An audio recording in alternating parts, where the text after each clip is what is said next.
শুভ সন্ধে বন্ধুরা। তো আজকে রান্না করছি যে আলু ফুলকপির একটা তরকারি করব, নতুনভাবে দেখাবো। থাকছে বেগুন ভাজা, কড়াইশুঁটির কচুরি আর এই যে বাঁধাকপির তরকারি করব। তো চলো দেখো, ফুলকপির তরকারির জন্য এখানে নিয়ে নিয়েছি চালমগজ, কাজু বাদাম, আদা, কাঁচা লঙ্কা, পোস্ত। চলো পেস্ট করে নিই। তো এই পেস্টের মধ্যে আমি আরও মশলা অ্যাড করে দেবো। এখানে আছে লাল লঙ্কা গুঁড়ো, কাশ্মীরি লঙ্কার গুঁড়ো, ধনে গুঁড়ো, জিরে গুঁড়ো। এগুলো দিয়ে আমি আবার একবার ঘুরিয়ে নেবো মিক্সি জার। তো এই যে ফুলকপিটা আমি অল্প নুন দিয়ে বয়েল করে নিলাম।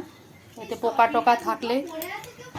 পোকা থাকলে বেরিয়ে যাবে, গ্যাস অম্বল হবে না এইভাবে কপি রান্না করে খেলে। তো চলো ছেঁকে নিই। অল্প নুন দিয়ে ফুলকপিটা আমি বয়েল করে নিলাম। তো চলো ছেঁকে নিই। তো এই যে ফুলকপিটা ছেঁকে নিলাম।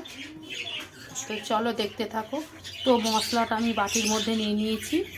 এবার এই মশলার মধ্যে আমি কপিগুলো সব মাখিয়ে নেব। মাখিয়ে কিছুক্ষণ 10-15 মিনিট মতো রেস্টে রেখে দেবো। তো চলো দেখতে থাকো।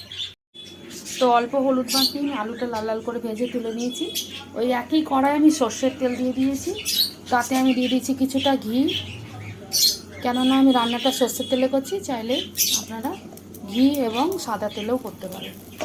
তো ফোড়নে দিয়ে দিচ্ছি আমি এই যে ছোটো এলাচ, দারচিনি, লবঙ্গ।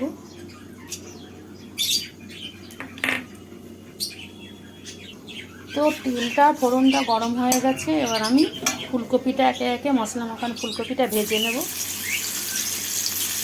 পুরোটাই আমি ভেজে নেবো এইভাবে। তো কপিটা আমার লাল লাল করে ভাজা হয়ে গেছে। তো এবার আমি তুলে নেব।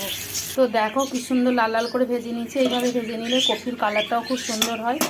আর আমি আলু দিয়ে করব, তোমরা চাইলে খালি ফুলকপি এইভাবে বানাতে পারো। তো আমি টক দই দেবো না, আজকে টমেটো দেবো। তো ওই কড়াইয়ে আমি দিয়ে দিচ্ছি টমেটো। আর বাটিতে যে ফুলকপি ভাজার পরে যে মশলাটা ছিল সেটা দিয়ে দিই। ভালো করে কষিয়ে নেব। তো আমি দিয়ে দিচ্ছি পরিমাণ মতো নুন। মশলা কষানো হয়ে গেছে, দেখো খুব সুন্দর টমেটো সেদ্ধ হয়ে গেছে। এবার দিয়ে দিচ্ছি চিনি। এটা একটু মিষ্টি মিষ্টি ভালো লাগবে, তাই চিনি দিয়ে দিলাম। আর দিয়ে দেবো ভেজে রাখা আলুগুলো। দিয়ে ভালো করে কষিয়ে নেবো। তো দেখো কষানো আমার হয়ে গেছে। এবার আমি ওই বাটি ধুয়ে রাখা জলটা দিয়ে দিচ্ছি। সেদ্ধ হয়ে গেছে। তো এবার ভাজা ফুলকপিগুলো আমি দিয়ে দেবো। এটাতে বেশি ঝোল রাখবো না, অল্প ঝোল রাখবো। তো দিয়ে দিলাম। আবার বেশ কিছুক্ষণ চাপা দিয়ে ফুটিয়ে নেব। তো এই যে তরকারিটা আমার হয়ে গেছে। তো আমি আবার আর একটু ঘি দিয়ে দেবো। আর দিয়ে দিচ্ছি গরম মশলা, ধনে পাতা ছড়িয়ে নামিয়ে নেবো। চলো। তো দেখো আলু ফুলকপির তরকারি বলো, চাই ফুলকপি আলু রোস্ট বলো, আমার রেডি হয়ে গেল। তো ভিডিওটা ভালো লাগলে লাইক, শেয়ার, কমেন্ট করো। চলো টাটা। ধনে পাতা ছড়িয়ে নামিয়ে